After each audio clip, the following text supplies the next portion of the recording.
వెంకటేశ్వరం ఎవరమ్మా, ఆయన గురించి చెప్పండి అని తెలియకుండా వెళ్ళామనుకో పెద్ద ప్రయోజనం ఉండదు. ఉంటుంది, ఎంతవరకు ఉండాలనో అంతవరకు ఉంటుంది. గురువు మాటల్ని పాటించాలి మనం, అదే మనం చేయాల్సింది. శ్రీ స్వామి వారి సూక్తులు అని ఒక 15-18 రాస్తున్నారు. దాన్ని మనం షేర్ చేసుకున్నాం. ఒకటి, ప్రేమని తేనిపేవాడికి కాదయ్యా, ఆకలై కొంగు పట్టేవారికి అన్నం పెట్టాలి.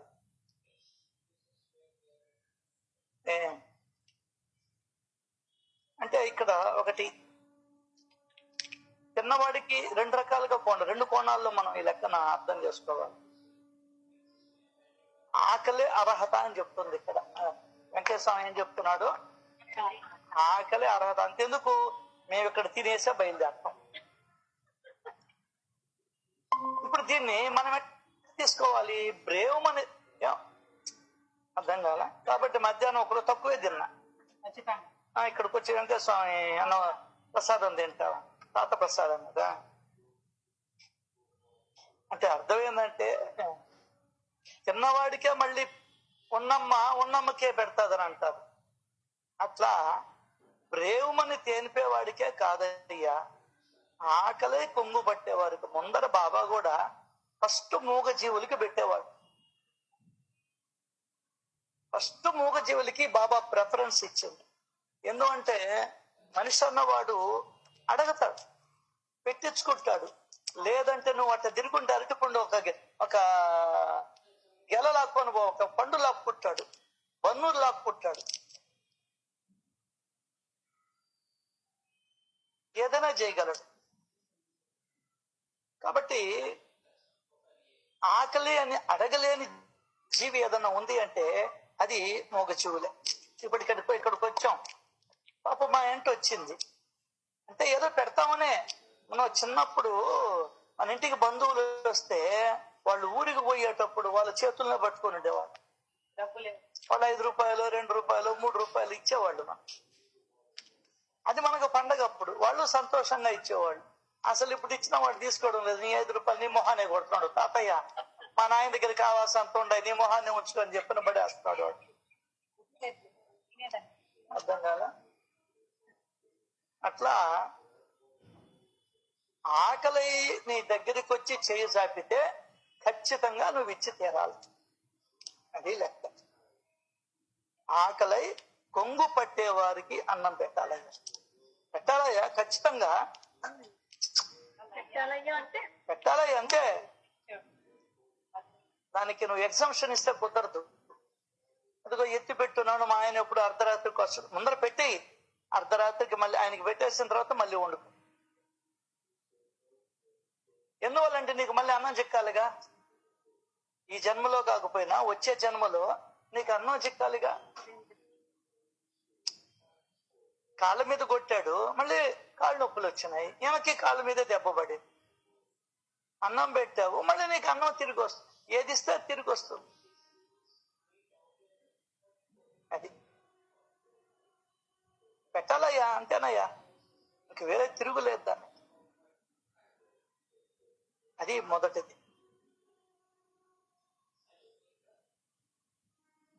అంతేగాని అక్క బావని పిలవచ్చు, వీళ్ళకి పెట్టి వాళ్ళని పిలు, అది లెక్క. ముందర వీళ్ళని నెగ్లెక్ట్ చేయబాక, మోగ జీవులను నెగ్లెక్ట్ చేయబాక. ఇదేనమ్మా మనకు పనికి వచ్చేది. ఏది? కుక్కకి అన్నం పెట్టావే, అదేనమ్మా నీకు పనికి వచ్చేది. దానికి వివరణ ఇచ్చాడు. అది బాబాలో ఉన్న గొప్పతనం. దానికి వివరణ ఇచ్చాడు. అమ్మా లక్ష్మి, మధ్యాహ్నం 12 గంటలైతే ఆకలి అనేది ప్రకృతి సహజం. 12-1 గంట అయితే ఆకలి అనేది ప్రకృతి సహజం. నాకైతే నేరు ఉంది, అది నోరు లేదు కదమ్మా. ఏమో తెలుస్తుంది ఆకలితో. ఇప్పుడు దానికనే పిల్లవాడైతేనండి ఏడుస్తాడు ఆకలి అయితే. చూడండి మూగజీవుల బాధ ఎంత కష్టమో. నువ్వు వెళ్ళిపోతావు. ఆ మూగజీవుల బాధ ఎవరికి తెలుస్తుంది? పిల్లవాడిని ఏడుస్తూ ఉంటాడు. మన పిల్లల్లో చూస్తాం, పిల్లవాడు పుడతాడు, వాడికి కడుపు నొప్పి అనేది తెలియదు, చెవి నొప్పి అనేది తెలియదు, ఆకలితో ఏడుస్తున్నాడే తెలియదు. ఈ మూడు తెలియక నువ్వు ఈ రకరకాల ప్రయత్నాలు చేస్తావు. చేసినప్పుడు నీ హృదయం తల్లడిల్లిపోతుంది, అమ్మ హృదయం. మరి మూగజీవుల ఆకలి కూడా సేమ్. ఏంది? మూగజీవుల ఆకలి కూడా సేమ్. భగవంతుడు నీకు ఒక అవకాశం ఇచ్చాడు ఏడవమని. ఏడిస్తే మీ అమ్మ కనుక్కొని పాలిస్తుంది, లేదా డబ్బా పాలు పడుతుంది. వాటికి ఎవరు పడతారు? ఎంత చేస్తున్నాయో అవి. వాటికి ఆహారం ఎవరు? ఆ బాధ్యత నీ మీదేశాడు భగవంతుడు. ఏందే? దానికనే పురాణాలు, ప్రవచనాలు, వ్యాఖ్యానాలు చేయలేని అని ఒక సత్పురుషుడు యొక్క ఆచరణ పనిచేస్తుంది. మనకు తెలియదు మూగజీవుల ఆకలి. వెంకటేశ్వరస్వామికి తెలుసు. ఒకనాడు దొడ్లో ఉన్నట్టుండి అర్ధరాత్రప్పుడు అటు పోయినాడు ఆయన దొడ్లో. ఎంతో దొడ్డికి పోయినాడు, ఇంకా రాలేదని అనుకుంటున్నాడు. ఒకటి చూశాడు, ఆయన కింద నుండి ఒక పేగు బయటకు వచ్చింది. ఆ పేగుని కాకి కొరుక్కుని తింటాము.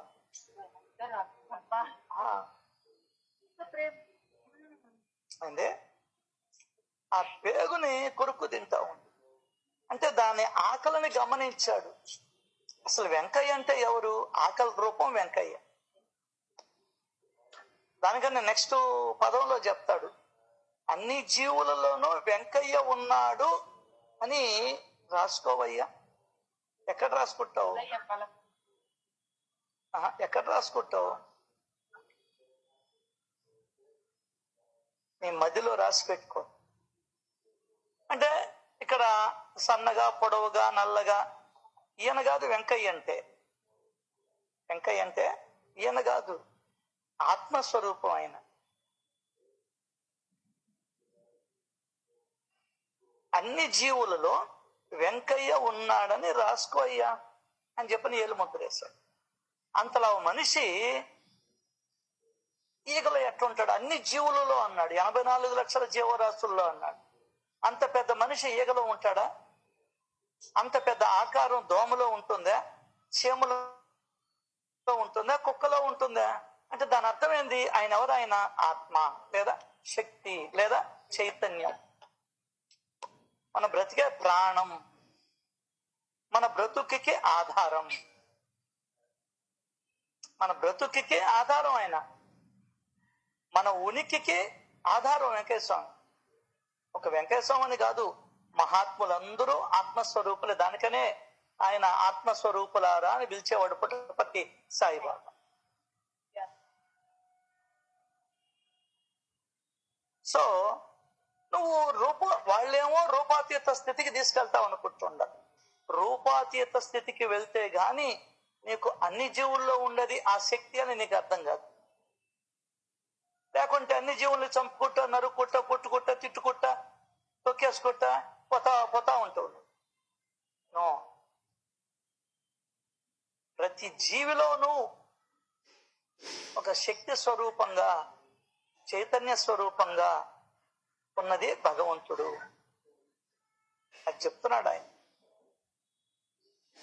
అన్ని జీవులలోనూ వెంకయ్య ఉన్నాడు అని రాసుకోయ్యా. ఈ ఒక్క పదం చాలు ఆయన ఎవరో నీకు అర్థం కావాలంటే. ఎందుకు చెప్పాడు ఆ మాట? ఎవరి పిచ్చోడా? గొలగముడికి వచ్చే నన్ను గొలస్తావేమో. నీ ఇంటి పక్కన, నీ ఇంటిలో జీవులు చాలా తిరుగుతూ ఉంటాయి. ఆ జీవులలో ఉన్నది కూడా నేనే అని చెప్తున్నాడు. నీ ఇంట్లో బల్లి కనబడొచ్చు, ఒక కాక్రోచ్ కనబడొచ్చు, ఈగలు కనబడొచ్చు, దోమలు కనబడొచ్చు. అన్ని జీవులు అన్నాడు. జీవులు అంటే 84 లక్షల జీవరాశి. నువ్వు బయటకు వస్తే కుక్కలు కనబడవచ్చు, మనిషికి కనబడవచ్చు, ఎవరైనా నీ కంటికి కనపడవచ్చు. దానికనే బాబా మాట అన్నాడు, ఇంట్లో గాని, వీధిలో గాని, దారిలో గాని, ఆయా ఆయా ప్రదేశాలలో ఎవరు మీకు కలిసినా అది నేనే.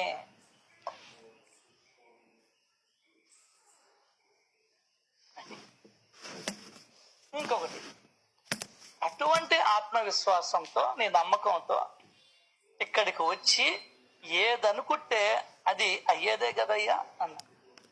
నువ్వు ఏవైనా అనుకో, ఇక్కడికి వచ్చి కాదు, ఎక్కడ ఉన్నా నువ్వు అనుకుంటే జరిగిపోదు. ఎక్కడో మనం మొక్కుకున్నాం వెంకటేశ్వర స్వామికి, ఇప్పుడు వచ్చి ఇక్కడ మొక్కులు తీరుస్తున్నాం. అర్థం కాల? ఇక్కడికి వచ్చి అంటే ఏంటంటే అర్థం, రెండు అర్థాలు ఉన్నాయి, రెండు కోణాలు. ఒకటి, నీ మనసులోకి నువ్వు వచ్చి, నీ మనసులోకి నువ్వు వచ్చి, నీ మనసులో ఉన్నటువంటి నమ్మకము దేవుడి దగ్గరికి నువ్వు వచ్చి, అదే చోల్కర్ చేసి. ఆయన ఎన్నాడు హరి కదా, ఇంటికి వెళ్ళాడు, మొక్కుకున్నాడు, బాబాకి తెలిసిపోయింది. అర్థం కాల? ఇక్కడ కూడా అంతే. వెంకటేశ్వర స్వామిని కూడా చాలా మంది ఇళ్ళకాడ మొక్కుకుంటారు, బిడ్డ పుట్టాలని. బిడ్డలు పుట్టారు, ఇక్కడికి వచ్చి మొక్కు తెచ్చుకున్నారు. అదే అన్నాడు, ఇక్కడి సంపూర్ణ విశ్వాసంతో ఇక్కడికి వచ్చి ఏది అనుకుంటే అది అయ్యేదే కదయ్యా. అది ఆ ఇక్కడ అనేది నువ్వు ఆత్మస్వరూపం దగ్గరికి వెళ్తే ఇక్కడికి రావాల్సిన అవసరం లేదు. అన్ని జీవుల్లో ఎవరున్నా అన్నారు? వెంకయ్య. నా లోపల కూడా వెంకయ్య స్వామి ఉన్నాడుగా. ఆ వెంకయ్య స్వామి దగ్గరకు వచ్చి, తండ్రి నాకు ఇది ఇబ్బందిగా ఉంది, తొలగించు అంటే ఖచ్చితంగా తొలగిస్తాను. నువ్వు దానికి ఆశ చూపించబడలే, దానికి నువ్వు ఆశ చూపించబడలే. కానీ నువ్వేమనుకుంటావు, ఆయన కూడా ఒక మనిషి కదా, ఆయన కూడా ఒక మనిషి అని నీకు 1000 రూపాయలు ఇస్తాను, 500 ఇస్తాను, 200 ఇస్తాను. ఆత్మస్వరూపం ఆయన. ఆయన ఆయన ఉంటేనే మనల్ని ఇక్కడ ఇంట్లో ఉండనిస్తున్నారు, లేకపోతే మనల్ని ఇంట్లో ఉండనీరు. ఆ సంగతి తెలుసుకోకుండా మనం ఆయనతో బేరాలు పెట్టుకుంటాం. అర్థం కాలే? అంటే ఎందుకంటే ఇదంతా జ్ఞానానికి సంబంధించినటువంటి విషయాలు. జ్ఞానం, భగవంతుడు అంటేనే జ్ఞానం. కాబట్టి ఆయన ఏమన్నాడు, నాకేదన్నా ఇస్తానని మొక్కుకుంటే తీరస్తాను అని చెప్పలా. సంపూర్ణ విశ్వాసముతో ఇక్కడికి వచ్చి ఏదనుకుంటే అది అయ్యేదే కదయ్యా. నీ యొక్క కానుకలకి, నీ యొక్క ఆస్తులకి, నీ యొక్క డబ్బులకి, నీ పులిహార దద్దోజనాలకి లొంగేవాడా భగవంతుడు? ప్రేమకి లొంగుతాడు. నీ బాధకి, బిడ్డ బాధపడుతున్నాడు నా బిడ్డ అని చెప్పని నీ ఆకలి తీరుస్తాడు, నీ కోరిక తీరుస్తాడు.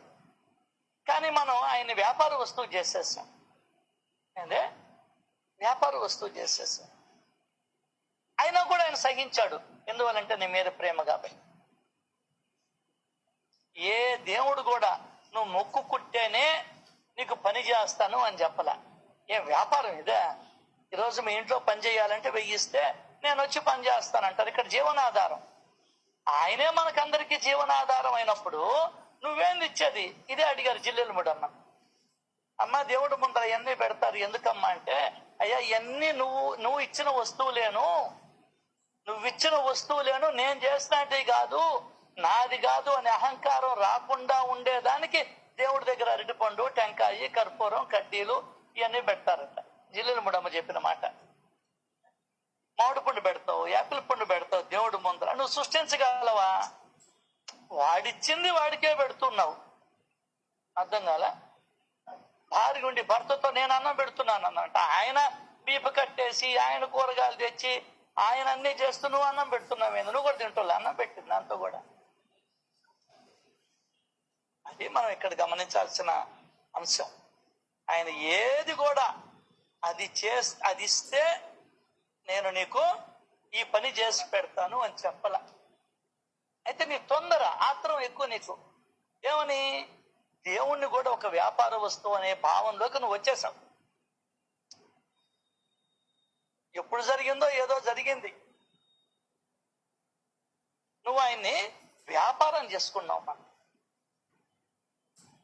అది కూడా ఇంకొక కారణం ఏంటంటే, రెండో సైడ్ ఏంటంటే, ఆ మొక్కులు ఇస్తేనే ఇక్కడ ఇంత పెద్ద సంస్థానం జరుగుతూ ఉంటుంది. అర్థం కాల? ఏదైనా సరే కత్తికి రెండు వైపులా పొద్దున ఉంటుంది, బొమ్మ బొరుసు ఉంటుంది. ఇప్పుడు ఇంత పెద్ద సంస్థానం, ఇంతమంది వర్కర్స్ ఇక్కడ బ్రతుకుతున్నారంటే నువ్వు హుండీలో డబ్బులు వేస్తానే. ఖచ్చితంగా మహాత్ముల దగ్గరకు వచ్చినప్పుడు ఎంతో ఒకంత అక్కడ వదిలి వెళ్ళాలి, లోభాన్ని వదలాలి. హుండీలో వేసేది డబ్బులు కాదు, నువ్వు లోభాన్ని వదులుతున్నావు. ఎందువల్లంటే అరిషడ్ వర్గాలలో ఇది ప్రథమ స్థానంలో ఉంది. కామ, క్రోధ, లోభ, మోహ, మద, మాత్సర్యాలు అవి వదలాలి నువ్వు. సో సంపూర్ణ విశ్వాసం ఒక్కటి ఉండాలి, నమ్మకం.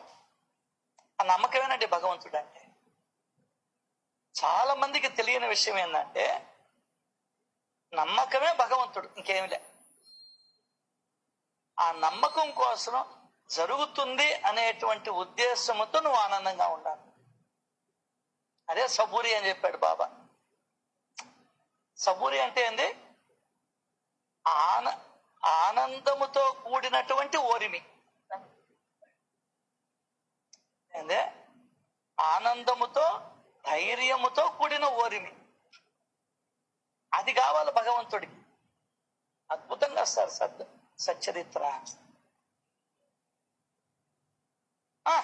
అందరూ ఆమెను కొట్టాలంటున్నారు. ఓవే నాకు పెట్టబుడతాడు అదేముడు అల్లా చెప్పాడు అన్నదా. ధైర్యంగా ఉండింది. ఎవరు ఎంత అన్నా వాళ్ళని ఎదురు తిరిగి మాట్లాడేది. నాకు దేవుడు అల్లా ఇస్తానన్నాడు.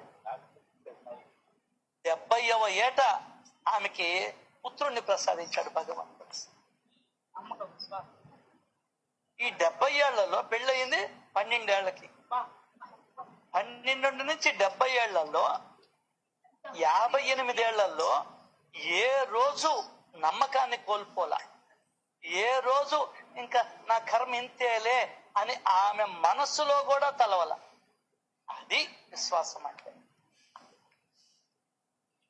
అది కూడా ఏంది? ఆనందంగా ఉంది. నాకు వస్తాడు మనం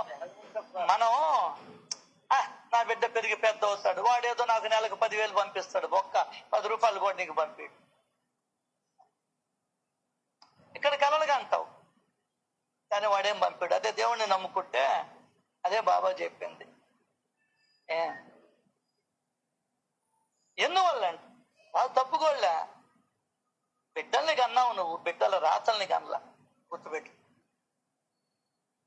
వాడు నిన్ను పోషించేవాడా, నువ్వు వాళ్ళని పోషించేవాడివా అనేది తెలుసుకో. అది భగవంతుడి నిర్ణయం మీద ఆధారపడి ఉంటుంది. అది తెలియక వాడు అమెరికాకు పోయాడు, నేను అంత కష్టపడి చదివించాను, వాడు అసలు నన్ను పట్టించుకోవడం లేదు, చూడడం లేదు. ఇవన్నీ అనవసరమైన మాటలు, పొద్దుపోని మాటలు ఇవన్నీ. ఎందువల్లంటే దానికి కారణాలు అనేకం ఉంటాయి. కర్మ సిద్ధాంతం అతి గుహ్యమైనది, కర్మతంత్రం అది. కాబట్టి దీన్ని బట్టి మనం ఆయనకి ఏం మొక్కుకోకపోయినా నీకు అన్ని. ఇప్పుడే చెప్తున్నాడు రామారావు గారు. ఒక ఆయన 2,000 ఏదో మొక్కుకున్నాడంట. అరే వాడు మనకు బాకీ ఉన్నాడు తీసుకురమ్మన్నాడు అంటే. ఎప్పుడు పంపించాడు? అర్ధరాత్రి అప్పుడు పంపించాడంట. ఇప్పుడు ఆ గోడ దగ్గర మేము చూస్తా ఉన్నాం కూర్చొని. నేనేం బాకీ లేదన్నాడు. మళ్ళీ పంపించాడంట. మళ్ళీ నేనేం బాకీ లేదు వెంకటేశ్వరకి అని చెప్పాడంట. ఆయన ఉన్నప్పుడు జరిగిన సంగతి. 3వసారి పంపించాడంట. ఎప్పుడు అర్ధరాత్రి వచ్చి నన్ను డిస్టర్బ్ చేస్తున్నావు అన్నాడంట. వెంకటేశ్వర దగ్గరికి వస్తే వాడే వచ్చి గట్టిస్తాడులే అయ్యా, నువ్వు బాబడలేదులేయ్యా అన్నాడంట. 4వసారి ఏం జరిగిందో ఏమో పరిగెత్తుకుంటా వచ్చి వెంకటస్వామి గోడ కట్టిస్తున్నానని చెప్పి ఇప్పుడు ఆ గోడ పక్కనే కూర్చొని ఉన్నాము. అంటే అవసరానికి మొక్కుకుంటాం, తర్వాత మర్చిపోతాం. దాని తర్వాత అద్భుతమైన మాట, మైసూరు మహారాజ్ కనిపిస్తే మనకేమొస్తుంది? మనము చేసుకున్నదే కదా మనకు. మనోళ్ళు ఎంతసేపటికి డొక్కా సీతమ్మ చేసింది అన్నదానం, జిల్లెలు ముడమ్మ చేసింది అన్నదానం, ఏందే అట్లాగే అదిగో ఒక్కమ్మ ఆ తల ఇట్ట తిప్పింది, ఈ తల ఇట్టు తిప్పింది. తులసమ్మ 10 మందికి 50 మందికి వండి పెట్టింది. రోసిరెడ్డి తాత పోయాడు, ఈ మాట్లాడుకుంటాం. గురవయ్య స్వామి ఆయన దగ్గర ఉండిపోయాడు, భరద్వాజ గారు ఉన్నారు, ఇవన్నీ మాట్లాడుకుంటాం. నిజమే, వాళ్ళందరూ ఉన్నారు. ఒక కమ్మ తీస్తే ఇంకొక తలెట్టి తిప్పింది. 10 మందో 20 మంది వస్తే 10 గంటప్పుడు 10:30 ఆమె అన్నం వండి పెట్టింది. నీ ఇంటికి 2 వస్తే నువ్వు 10 గంటలప్పుడు వండి పెడుతున్నావా? అసలు తిన్నావా అని అడిగితే ఎక్కడ వండి పెట్టాల్సి వస్తుందని బావగారు పడకేస్తున్నాను, మీరు ఆ బెడ్రూమ్ లో పడుకున్నాను వేస్తావు. నువ్వు తులసమ్మ గురించి, ఒక్కమ్మ గురించి, ఎవరో సీతమ్మ, డొక్క సీతమ్మ గురించి మాట్లాడుకుంటే ఏం లాభం? అయితే వాళ్ళ గురించి మాట్లాడుకోవాలి. ఎందువల్ల? వాళ్ళు మనకు స్ఫూర్తి ప్రదాత. ఏందే వాళ్ళు చేసినట్టు మనం చేయగలిగితే నీ పక్కింటోడన్నా అడుగుతా పెట్టుకుంటారబ్బా, ఏం చనిపోయింది అనుకో, బా ఆ తల్లింటికి పోతే ఎప్పుడు ఏం అడిగినా ఇచ్చేదయ్యా అని చెప్పుకుంటారు. అసలు నిన్ను చూడను కూడా రాకపోతే రాక సో అనవసరం నువ్వు మాట్లాడడం. బాబా గొప్పవాడు, దేవుడు గొప్పవాడు, వెంకటేశ్వర స్వామి అందరికి అన్నం పెట్టాడు. సరే ఆయన పెట్టాడు, సరే ఆయన దయాగుణం, ఆయన ప్రేమ గుణం, ఆయన కరుణ. నీదేది? నీ కరుణ ఎక్కడుంది? నీ దయ ఎక్కడుంది? నువ్వు ఆయనలాగా మనిషివే కదా. అది చెప్తున్నాడు. మైసూరు మహారాజు కనిపిస్తే మనకేం వస్తుందయ్యా? మనము చేసుకున్నదే కదా మనకు. నువ్వేం చేసుకున్నావు? ఏం చేసుకుంటున్నావు? సత్కర్మలు ఏం చేసుకుంటున్నావు? దుష్కర్మలు చేసుకుంటున్నావా? సత్కర్మలు చేసుకుంటున్నావా? నీకే తెలియాలి. అది నీ మనసుగా తెలియాల.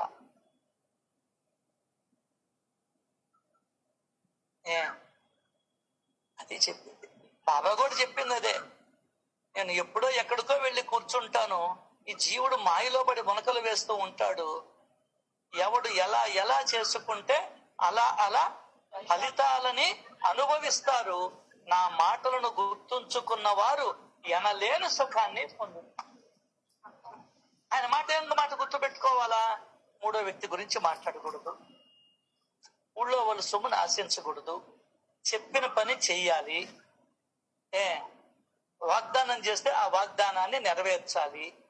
ఆకలి కొన్నవాడికి అన్నం, గుడ్డ లేని వాడికి గుడ్డ, మంచినీళ్లు కావాలనుకున్న వాడికి మంచినీళ్లు. నీ పంచ ఎవరికైనా ఉపయోగపడితే ఆ పంచనిస్తే భగవంతుడు సంప్రీతుడవుతాడు. ఆయన చెప్పిన మాట అంతే, ఇంకేం చెప్పలే ఆయన. నీ ఇల్లు వాకిలు రాసిమన్నాడా? ఏంలే. ఒకవేళ డబ్బులు ఎవరికైనా ఇవ్వదలిస్తే ఇవ్వు, లేదు వాడికి ఇవ్వకూడదు అనుకుంటే వాడి మీద పడి కుక్కలా మొరవకు అన్నాడు. అదే అన్నాడు ఆయన. నా మాటలను గుర్తుంచుకున్న వారు, నువ్వు ఆయన గుర్తుంచుకుంటావు. నువ్వు తమాషా ఏందంటే నువ్వు ఆయన గుర్తించుకుంటావు గాని ఆయన మాటలను గుర్తించుకోవు. అర్థమైందా? ఇప్పుడు నువ్వు కాలేజీకి వెళ్తావు, వాళ్ళు పాఠాలు చెప్తారు. లెక్చరర్ భలే ఉంటాడు, క్రాఫిట్ దువ్వుతాడు, శోభన్ బాబు లాగుంటాడు. ఇవన్నీ గుర్తుపెట్టుకుంటే పరీక్షల్లో పాఠాలు ఏమి రాస్తావు నువ్వు? ఆయన ఏదైతే స్కూల్లో కాలేజీకి వచ్చి డయాస్ మీదకి ఏ పాఠాలు అయితే చెప్పాడో అవి నువ్వు శ్రద్ధగా విని దానికి జవాబులు ఇవన్నీ నువ్వు మనసులో పెట్టుకొని పరీక్షల్లో రాస్తే నువ్వు పాస్ అవుతావు. అలా లేనప్పుడు నువ్వు పాస్ కాలేవు. అర్థమైందా? నీకు దానికనే బాబా మాటలో ఉన్నటువంటి, సచ్చరిత్రలో ఉన్నటువంటి ప్రతి అక్షరము అర్థం అనేటువంటి నిధితో ఉంటుందా? ఉత్త గుర్రాలు ఉండవు, గుర్రం వెనకాల బండి ఉంటుంది. సూర్యుడు రథాలు ఉంటాయి, సూర్యుడు గుర్రాలు ఉంటాయి, గుర్రాలు వెనకాల రథం ఉంటుంది. గుర్తుందో లేదో నీకు? అర్థమైందా? అంతే. ప్రతి ఒక్క భగవంతుడి మాట వెనకాల అనంతమైన సత్యం దాగి ఉంది. ఆ సత్యాన్ని మనం పట్టుకోవాలా. బాబా చెప్పింది అది. నన్ను గుర్తుపెట్టుకుంటే ఏం లాభంరా నాయన? నా మాటలను గుర్తుంచుకున్న వారు ఎనలేని సుఖాన్ని పొందుతారు. బాబా నువ్వు ఆ సుఖం ఇంత అని చెప్పలేవు. గొప్ప సుఖాన్ని అనుభవిస్తావు. ఎవరి మాటలు గుర్తు పెట్టుకుంటే భగవంతుడి మాట. అది ఇప్పుడు సపోజ్ ఇక్కడ వీళ్ళిద్దరు భార్యాభర్తలు ఉన్నారు. ఎవరు? రంగనాథు, ఈమె సుజన. సుజన పోతా పోతా వాళ్ళ ఆయనకి, ఏమండి వచ్చేటప్పుడు అల్లుడు కూతురు వాళ్ళు వస్తున్నారు, అన్ని తీసుకొని పకోడా కూడా తీసుకోరండి, మైసూర్ బజ్జీ తీసుకోరండి, ఇవన్నీ తీసుకొని ఒక లిస్టు చెప్పింది. ఆయన ఎంతసేపు సుజన ధ్యాసలో ఉండి సుజన సుజన సుజన సుజన అనుకొని ఇంటికి వస్తే నేనేం చెప్పాను, నువ్వేం చేస్తావు అని అడగ. ఇప్పుడు అల్లుడు వస్తాడు ఇంటికి, ఏం పెట్టాలి? నీ ఏళ్ళు ఏమన్నా కట్ చేసి చేయమంటావా ఫ్రై అని అడగదు. కాబట్టి నువ్వు సుజన సుజన అనుకుంటే ఏం లాభం? సుజన ఏదైతే చెప్పిందో అవి నువ్వు తెస్తే అల్లుడికి కూతురికి వడ్డిస్తాడు. అట్లా ఆయన ఏదైనా చెప్పినాడు, అవి చెయ్యాలి. ఏమంటే రంగనాథ్ గారు, నీకు ఆ రంగనాథ్కి ఈ రంగనాథ్కి పోలికలు చూసుకుంటూ ఉన్నాను, నువ్వే గొప్ప నన్ను సినిమాకి తీసుకోపోతావు, అడిగిన చీర తీసిస్తావు, గాజులు తీసిచ్చావు, డబ్బులు విరివిగా ఇస్తావు నాకు. అవన్నీ పక్కన పెట్టి అన్నం వండేవా లేదో చెప్పవే. 2 గంటలకి తిరిగి వచ్చానా, ఆకలి అవుతుంది, ముందర అన్నం చేయలేదండి అంటే తీసిన ఒక తొట్టు. అది లెక్క. కాబట్టి బాబా చెప్పిన మాట, నా మాటలను గుర్తుంచుకున్న వారు ఎనలేని సుఖాన్ని పొందుతారు. అట్లాగే వెంకయ్య స్వామి మాటలు గుర్తుపెట్టుకోవాలి. వెంకయ్య స్వామి మాటల్లోనే వెంకయ్య ఉన్నాడు. ఏందే ఎందుకంత పెద్ద బోర్డు పెట్టి, ఆయన దర్శనం కాకముందరే బయట బోర్డు పెట్టారు చూడు. ఆయన లోపల ఉన్నాడు మూల విరాట్, బయట ఉంది బోర్డు ఉంది. ఆ బోర్డు ఇదిగో శ్రీ స్వామి వారి సూక్తులు, అది ఫోటో తీసుకున్నా నేను. ఈ సంగతి మనం గుర్తించాలి. అది గుర్తించినప్పుడే మనకు ప్రయోజనం, లేదంటే వచ్చామా వెళ్ళామా అయిపోయింది. అది ఇక్కడ ఆయన మాట గుర్తుపెట్టుకో, అన్ని జీవులలో వెంకయ్య ఉన్నాడని రాసుకోవయ్యా. ఆ ఎరుకగానుంటే నీకు ఒకరిని తిడతామా మనం, ఒకరిని చంపుతామా మనం, ఒకరిని ఇబ్బంది పెడతామా మనం, ఒకరిని గాయపరుస్తామా మనం? లే, నీకు వెంకయ్య తెలుసు కానీ వెంకయ్య స్వామి చెప్పిన మాట నీకు అర్థం కాదు.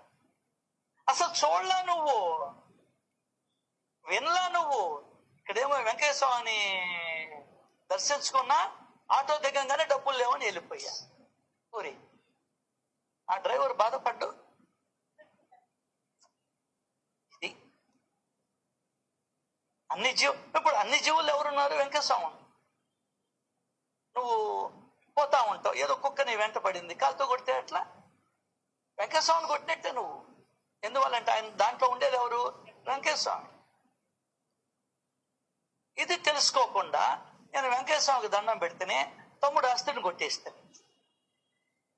ఒక పొలం ఉంటే కొంచెం బయటికి లాక్కుని కబ్జా చేస్తేనే. కాబట్టే బాబా చెప్పాడు, నా మాటలను గుర్తుంచుకున్న వారు ఎనలేని సుఖాన్ని పొందుతారు. సుఖం అంటే ఏంది? నీకు మంచి జన్మ వస్తుంది, ఇబ్బంది లేని జన్మ వస్తుంది. ఎంతమంది ఈరోజు ఎన్ని ఇబ్బందులు పడుతున్నారో తెలుసా? ఎందువల్ల? వాళ్ళు చేసుకున్నటువంటి కర్మ ఫలితం. అదే భీమాజీ పాటిల్ ఉదంతం. ఇది ఎప్పుడు గుర్తుపెట్టుకోవాలి. బాబా కూడా అదే చెప్పింది, ఏ మహాత్ముడు చెప్పినా అదేనండి. ఈ ప్రపంచంలో మీరు ఎక్కడికైనా సరే వెళ్ళండి, నేను మీ వెంటే ఉంటా, మీ హృదయంలోనే నా నివాసం, మీ హృదయంలో ఉన్న నన్ను మీరు నిత్యం ఆరాధించండి. ఇంకొకరు అడిగేశాడు, ఇంకా మన బోటోళ్ళకి అర్థం కాదని బాబా ఇంకా ఏం చెప్పాడు? ఈయన అంతటితో వదిలేస్తాడు. దీన్ని వివరించుకుంటే బాబా ఏం చెప్పాడు?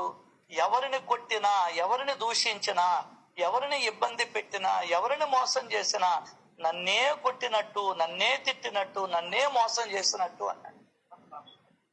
అట్లాగే ఇంకొకటి చెప్పాడు, ఎవరి నోటికి, ఏ జీవి నోటికి ముద్దను అందించినా నా నోటికి అందించినట్లే అని చెప్పి అయిపోయింది. అసలు అప్పుడు ఇంకా నీకు అంత సమత్వపు భావన ఏర్పడుతుంది. అన్ని జీవుల్లోనూ భగవంతుడే ఉన్నాడు, అన్నింటిలోనూ దానికన్నా రుద్రం రుద్రం ఎందుకంటే మనం దాన్ని అభిషేకానికి ఉపయోగించుకుంటున్నాం. రుద్రం కాదు, ఆ రుద్రంలో ఉన్న రహస్యం తెలుసుకోవాలి. అర్థమైందే? అప్పుడు ఆ రుద్రంలో ఉన్నటువంటి రహస్యంగా తెలుసుకుంటే నువ్వు దానికనే అర్థం తెలుసుకోకుండా పారాయణ, ప్రేమ లేని భజన, భక్తి లేని పూజ, అనుతాపం లేని తీర్థయాత్రలు వ్యర్థం అన్నాడు. ఒకటే మాట. అది మనం గమనించాల్సింది. అన్నిట్లోనూ భగవంతుడు ఉన్నాడని చెప్పేది రుద్రం అంటే.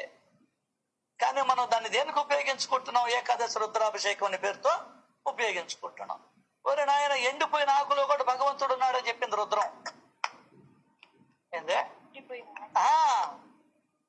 రుద్రం ఏం చెప్పిందంటే, రుద్రాభిషేకంతో చెప్తుంటామే, ఎండిపోయిన ఆకులో కూడా భగవంతుడే ఉన్నాడు, పచ్చటి ఆకులో కూడా భగవంతుడే ఉన్నాడు అని చెప్పింది. కుండలోనూ భగవంతుడే ఉన్నాడు, మట్టిలోనూ భగవంతుడే ఉన్నాడు, కుండలు చేసేటువంటి కుమ్మరిలో కూడా భగవంతుడే ఉన్నాడు అని చెప్పింది. చెప్పులలోనూ ఉన్నాడు, చెప్పులు కుట్టేవాడిలోనూ ఉన్నాడు, చెప్పులు కుట్టేవాడిగా ఉన్నాడు అని చెప్పింది రుద్రం. మనం దాన్ని లాస్ట్కి శివుడి మీద నీళ్లు పోసేదానికి ఉపయోగించుకుంటాం.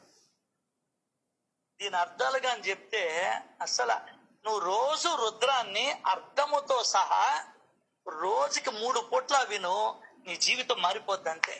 కరెక్ట్ గా 41 రోజు మండలంగానే వింటే, దేన్ని అర్థ సహితంగా, నీ జీవితం మారిపోతుంది. భయపడిపోతావు నువ్వు. నువ్వు ఇంకా దేనిని ఎవరిని బాధ పెట్టవు. నువ్వు అందరినీ ప్రేమించడం మొదలు పెడతావు. అర్థమైందా?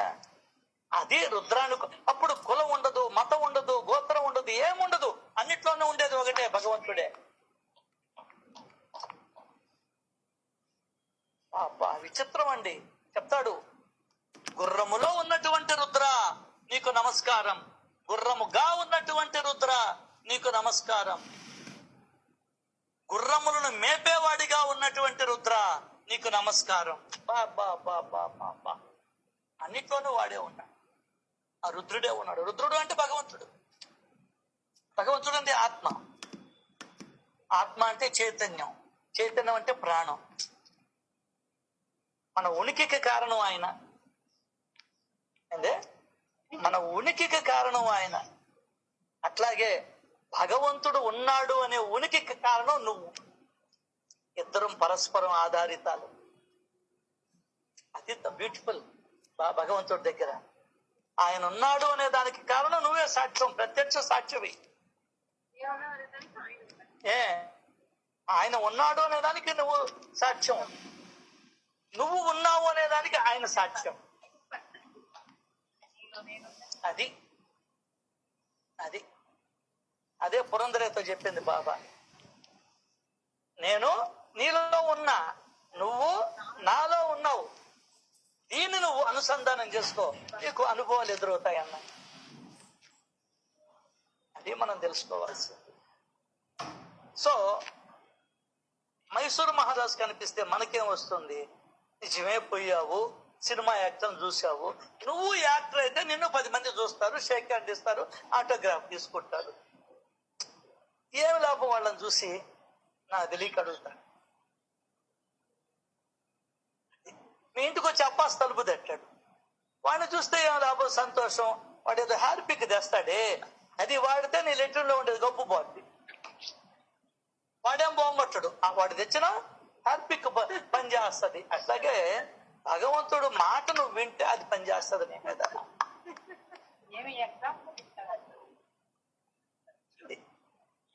ఇంకొక అద్భుతమైన మాట చెప్పాడు. మీరు నన్ను వదిలినా నేను మిమ్మల్ని వదలను కదయ్యా. బాబా చెప్పిన మాటే. యేసుక్రీస్తు కూడా అదే మాట చెప్పాడు. ఈయన కూడా అదే మాట చెప్పాడు. 1000 గొర్రెల్లో ఉన్న నా గొర్రె, నీ గొర్రె నువ్వు లాక్కొని వస్తావు. ఒక స్కూల్కి వెళ్తావు, 700 మంది పిల్లలు ఉంటారు, వదులుతారు. నువ్వు అందరినీ నీ బండిలో ఎక్కించుకొని వస్తావు. నన్ను ఇంటికి లే, నీ బిడ్డ నేను తెచ్చుకుంటుండవు. సో రుణానుబంధంగా ఒక్కొక్కరికి ఒక్కొక్క దాంతో ఉంటుంది. ఆ రుణానుబంధమే ఇప్పుడు మమ్మల్ని అందరినీ ఇక్కడికి లాక్కొని వచ్చింది. అదే బాబా చెప్పింది, నా ఈ శరీరం ఇక్కడ ఉన్నా, మీరు సప్త సముద్రాల కవతల ఉన్నా, నేను పిచ్చుక పిల్ల కాలికి దారం కట్టినట్టు లాక్కొని వచ్చుకుంటాను నేను భగవంతుడి దగ్గరికి, ఆత్మ దగ్గరికి అని చెప్తాడు ఆయన. సో మనం వదిలిన ఆయన వదలడు, జన్మ జన్మలకి వదలడు ఆయన. ఇది గుర్తుపెట్టుకో. అంటే ఈ జన్మ గురించి ఆయన చెప్పడం లే, జన్మ జన్మలకి మనల్ని కడతీర్చిందాకా, అప్పచెప్పిందాకా మనల్ని వదలడు.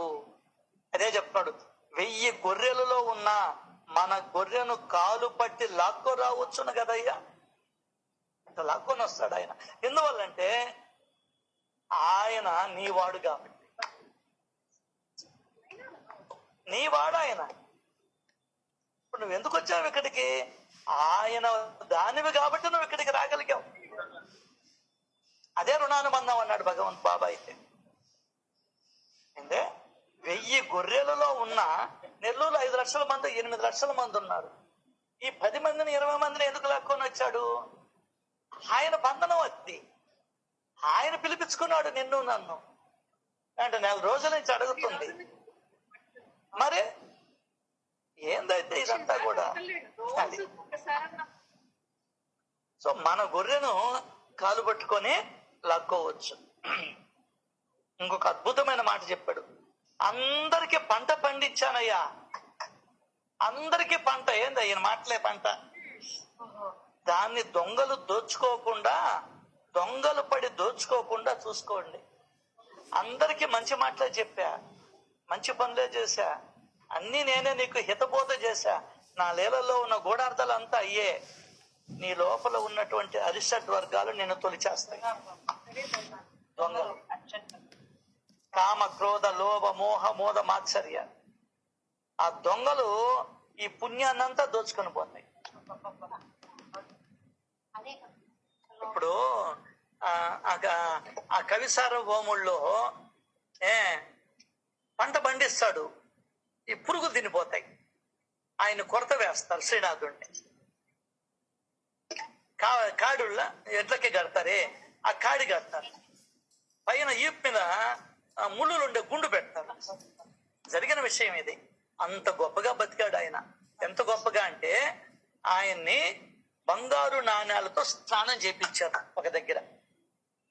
ఈ నాణ్యాలన్నీ మూటగట్టి ఆయనతోనే కదా పంపించాలా. స్నానం చేసి నీళ్లు తాకుతారంట ఎవరైనా, తీసుకోకుండా శ్రీనాథుడు కవి లాస్ట్ కి పంటకి కౌలు గట్లేక రాజులకి అతన్ని కొరత వేస్తారు. ఈదుల్లో కొట్టి లాక్కోపోతారు, ఈదుల్లో కొట్టి లాక్కోపోతారు. అది ఆయన రాజుల్ని నమ్ముకున్నాడు. అదే వాళ్ళ బావమర్ది భగవంతుణ్ణి నమ్ముకున్నాడు. అదే బాబా చెప్పింది, దేవుడి ద్వారము లౌకికమైన గౌరవ మర్యాదలను వదిలిపెట్టి దేవుడి ద్వారం వద్దే తలను వంచండి, దేవుని ఎదుటే కుంగు జాల్చండి, దేవుడి అనుగ్రహాన్ని పొందండి. వచ్చారు పోతం దగ్గరకు కూడా వచ్చారు.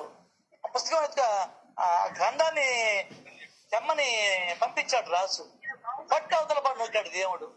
పూజ అక్కడ ఇంట్లో కూడా అడుగు పెట్టలేకపోయినారు. ఆయన దేవుణ్ణి నమ్ముకున్నాడు, ఈయన రాజుల్ని నమ్ముకున్నాడు. ఏరియా రాజులు ఈ రోజు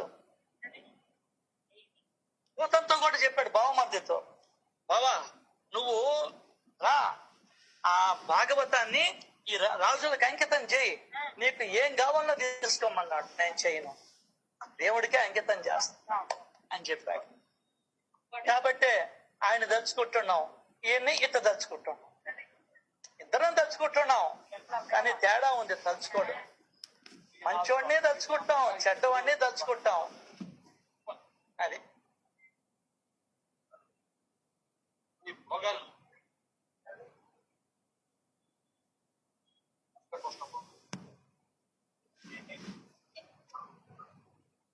వాళ్ళు గొప్ప వీళ్ళు గొప్ప అని ఏం చెప్పుకోబడలే. వాళ్ళు మనకు ఇన్స్పిరేటర్స్.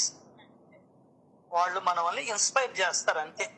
అంటే నీకు ప్రోత్సాహాన్ని ఇస్తారు చర్యలు. ఏ కాబట్టి వాళ్ళని చెప్పుకుంటే పుణ్యం. అబ్బా భలే చెప్పారు సార్ మీరు అని అంటుంటది. ఏం చూసుకోకపోతే అందరినీ సమానంగా చూస్తే భగవంతుడు కనిపిస్తుండయ్యా. నువ్వు ఎంతసేపటికి వెంకయ్య స్వామి నాకు భగవంతుని చూపి ఒరే నేనేం చెప్పాను ఎక్కడ చదువు అంటే సమానత్వమే భగవంతుడు. అందరి దృష్టిలో అందరినీ నువ్వు సమాన దృష్టితో చూడడమే భగవంతుడిని చూడడం అంటే. ఇది నీకు అర్థం కాదు, చెప్పినా కూడా అర్థం కాదు. బాబా నేర్పించింది అదే. భిక్షగాన్ని అసహించుకోకూడదు, కుంటివాడిని అసహించుకోకూడదు. కుష్టి వ్యాధిగ్రస్తున్న అసహించుకుంటుంటే ఆమె ఆడి చేతనే ఈమెకి హల్వా ఇప్పించాడు, పాల్కోవా. అర్థమైందే? చెప్పడమే కాదు ఆచరణలో పెట్టాడు. ముక్కు పోయింది, చేతులు పోయినాయి, వేళ్లు పోయినాయి, చీము గారుతుంది, రక్తం గారుతుంది. వాడొచ్చాడు రోజు బాబా చెయ్యిచ్చి కాళ్ళు ఇచ్చి మర్దన చేయించుకున్నా. అది సమానత్వంగా చూడటం అంటే. ఇదే అమ్మ దగ్గరకు వచ్చి అడిగారు, అమ్మ నాకెప్పుడు ఆత్మజ్ఞానం కలగద్దే, ఎప్పుడు నేను దేవుణ్ణి చూస్తానంటే, ఏమి లేదే కోడల్ని కూతుర్ని ఒకటిగా చూస్తే నువ్వు అదే దేవుణ్ణి చూసుకున్నట్టు అప్పుడు దేవుడు దిగొచ్చేస్తాడు పో అని చెప్పి. అట్లయితే సారీ అమ్మగారు ఇంకేదన్నా ఉపాయం చెప్పండి అన్నది. లేదు దేవి, అంతకు మించిన ఉపాయం నాకు తెలియదు దేవి అని చెప్పి అనసూయ మాట. ఇంకొకటి ఇక్కడ అద్భుతమైన మాట చెప్తున్నాడు, లాస్ట్ అండ్ ఫైనల్. 7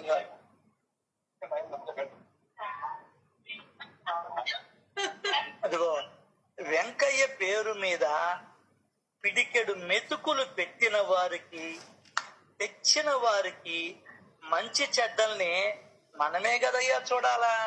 బాబా బాబా బాబా ఇక్కడ ఇంకొక మాట చెప్తున్నాడు, అద్భుతమైన సూత్రము సత్యము దాగి ఉంది ఇక్కడ.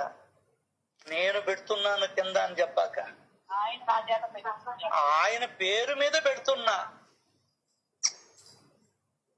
పైన ఫ్యాన్ మీద రాసుకుంటారు తండ్రి జ్ఞాపకార్థం అని. అర్థం కాదా? అట్లా భగవంతుని తలుచుకుంటూ కింద పెట్టు. రమేష్ పెడుతున్నాడు, రామారావు గారు పెడుతున్నారు, నో. నేను రోజు 70 మందికి చేస్తున్నాను అని ఇవి చంద్రలేఖమ్మ. ఇది వెంకయ్య పేరు మీద జరగబడుతూ ఉంది. దానికనే పేర్లు రమేష్ సత్సంగం, కృష్ణ సత్సంగం, ఇంకొక ఎల్లయ్య పుల్లయ్య సత్సంగం అని పెట్టుకోలే, శ్రీ సాయి సత్సంగం అని పెట్టాం పేరు కూడా. అర్థమైందా? మనం ఏం పుస్తకాలు వేయించలేదు, దాని మీద పేర్లు లేవు, సెల్ నంబర్లు లేవు. బాబా పేరు మీద జరుగుతూ ఉంది అన్నదానం, బాబా పేరు మీద జరుగుతూ ఉంది సత్సంగం. అది లెక్క. అదే చెప్తున్నాడు, నీ పేరు పెట్టవాక వెంకయ్య పేరు మీదగా పిడికెడు మెతుకులు పెట్టిన వారికి, తెచ్చిన వారికి మంచి చెడ్డల్ని మనమే చూడొద్దంటయ్యా. ఇప్పుడు రోజు చేస్తున్నారు, భగవంతుడి పేరు మీద పెడుతున్నాం. మీరు ఇక్కడికి వచ్చి ఇస్తున్నారు భగవంతుడికని, భగవంతుడి పేరు మీద నేను పంపించాను ఒక బస్తా అని చెప్పాక అదే భగవంతుడు ప్రేరణ ఇచ్చాడు, నేను ఇస్తున్నాను. అర్థం కాలా? అది అప్పుడేమవుతుందంటే ఈ నేను తగ్గిపోతూ ఉంటుంది.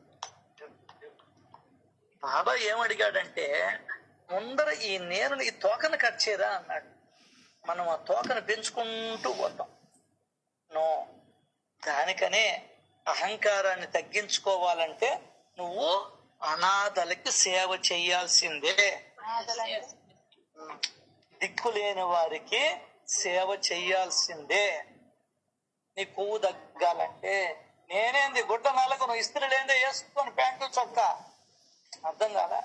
ఒంటి మీద ఉన్నటువంటి దుస్తులన్నీ ఇస్త్రీతో ఉండాలి. కింద ఎందుకు కూర్చునేది, పైన ఎందుకు కూర్చునేది? అబ్బో చాలా ఉన్నాయి మన దగ్గర. నేనేంది పద్మ ఇంటికి పోయి సత్సంగం చెప్పేది, ఆ ఇల్లులో అసలు 10 మంది కూర్చునే దానికి కూడా చూడట్లేదు. గబ్బు కొడుతుంటది, కుక్క పక్క, పిల్ల ఒక పక్క. అర్థమైందే?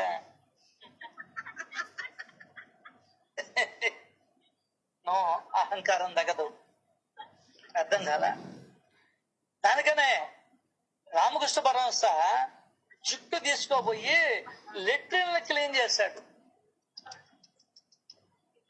అసలు నువ్వు నీ ఇంట్లో ఉన్నటువంటి బాత్రూమ్ లో మూల వెంట్రుకలు పడి ఉంటే దాన్ని చేత్తో తీయాలంటే ఏమే అని పిలుస్తావు. అర్థం కాల. నువ్వు ఫస్ట్ మీ ఇంట్లో నుంచి బిగిన్ చేయను ఆయన. అర్థం కాల. నీ భార్యకి రెస్ట్ ఇచ్చి లేవంటే నీ మొగుడికి రెస్ట్ ఇచ్చి దాని అంతా హ్యాపీకి చల్లి చీపుర కట్ట తీసుకొని మొక్కకి చీపుర కట్ట వెనకేసి రుద్దు. వెనకేసి రుద్దు.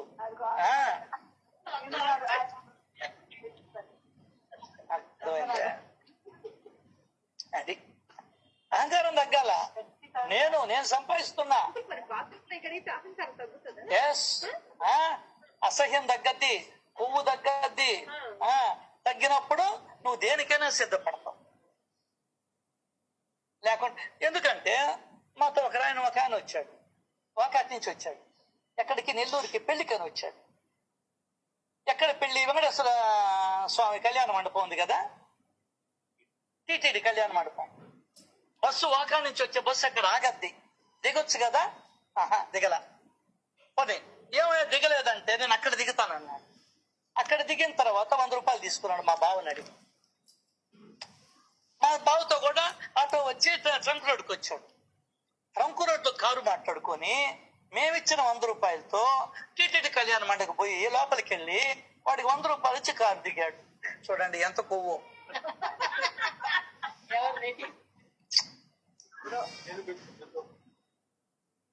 అర్థం కాల. అహంకారం లేదంటావా? ఏంది అహంకారం కాకుండా? చూపించుకోలేని కారులో దిగాను. దానికైనా ఈయన పూర్తి ఆపోజిట్ భరద్వాజ గారు సైకిల్ ఎక్కిపోయేవాడు. కాబట్టి ఆయన మహాత్ముడు అంటున్నారు. నన్ను ఎవరు అంటున్నారు? నన్ను సరిగ్గా చూడలేదు, ఫ్యాను నా వైపు తిప్పలేదు, ఈ మాట్లాడుకుంటుంటే కుర్చీ వేయలేదు, మైకు పెట్టలేదు. ఇది కాబట్టి అహం తీసేసి వాళ్ళ బాబా చెప్పింది అదే. ముందర నీ అహంకారాన్ని తీసి నా పాదాల చెంత పెట్టు, తర్వాత మాట్లాడుకుందాం అని అన్నాడు.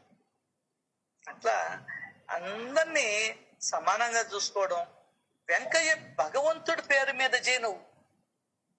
అందుకనే కొంతమంది తెలిసిన వాళ్ళు అర్చన ఎవరి పేరు మీద చేయమంటే స్వామి పేరు మీద చేయమంటారు. ఏందే? స్వామి పేరు మీద చేయమంటారు. కొంపదీసి నీ పేరు వెంకటేశ్వరు అనుకో, వెంకటేశ్వరులు అని చెప్పి పద్మావతి అని చెప్పావు, నీ బెల్లం పేరు చెప్తావు. అది ఇక్కడ పెద్ద బాధ. ఏ పని చేసినా స్వామి పేరు మీద చెయ్యి. అదే భగవద్గీతలో కృష్ణుడు చెప్పింది, కర్తృత్వాన్ని నీ మీద వేసుకోబాకు.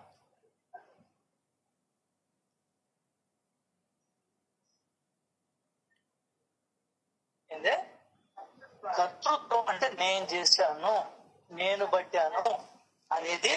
ఈ నేను అనేది ఎంత ఘోరం అంటే జన్మలకి దారితీస్తుంది, ఇంట్లో తగాదాలకి దారితీస్తుంది, భార్యాభర్తల విడాకులకి దారితీస్తుంది, తల్లి కొడుకులు విడిపోయే దానికి దారితీస్తుంది, బజార్లో నీ పరువు తీసేదానికి దారితీస్తుంది. నేను చెప్పినట్టు వినాల. ఎవడంటాడు? ఎవడి మూటతో వాడు వచ్చాడు. ఇది గుర్తుపెట్టుకో. ఆధ్యాత్మికత అంటే ఏంటంటే ఎవడి మూటతో వాడు వచ్చాడు, మూసుకొని ఉండడమే ఆధ్యాత్మికత. ఇది తెలుసుకుంటే పేచీయే ఉండదు. మనం హాయిగా ఉంటాం. ప్రాణాన్ని ఎవరిని తిట్టే పని ఉండదు, కొట్టే పని ఉండదు. అది. సో ఈ విధంగా 9 వెంకటేశ్వర మాటలు పంచుకున్నాం. మిగతావి మళ్ళీ వచ్చే సత్సంగంలో భగవంతుడు అనుగ్రహం ఉంటే, ఆయన దయ ఉంటే మాట్లాడుకుంటాం. శ్రీ సచ్చిదానంద సమర్థ సద్గురు సాయినాథ్ మహారాజ్ కి జై జై జై జై జై.